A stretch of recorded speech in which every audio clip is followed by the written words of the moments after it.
مونږ آخرت خسته کوو نه، او نن د مسلمان یو عام رویه ده، دی نه پوهېږي په هغې باندې. دی وایي مالا جهنم کې ډېر لاندې نه لاندې ځای پکار دی، لکه خپل کوشش باندې، خپل اراده، خپل ترتیب باندې دی دا وایي، لکه دی نه پوهېږي په هغې باندې. د منافق درجه الله پاک په قرآن کې ویلی ده، زه خو خبره نه کوم. ان المنافقین فی الدرک الاسفل من النار. منافق ټولو کافرانو نم لاندې دی جهنم کې. مونږ دپاره دا خبرې بې اثره دي، بس صرف وینا ده او هغه لکه مونږ واورو یا چېرته کتاب ووایو، بس بیا کتاب بند کړو او بس خبره.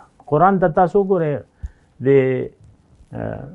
کورونو کې قرآن پاک شته که نه، خو ښځه لګېدلي خاوند ته به خبرې کوي او خاوند به لګېدلي ښځې، لکه یو بل سره سلوک چې کوم دی هغې کې قرآن ته موږ نه ګورو، نه اولاد د خپل والدینو سره هغه سلوک کوي چې کوم د هغې مستحق دي.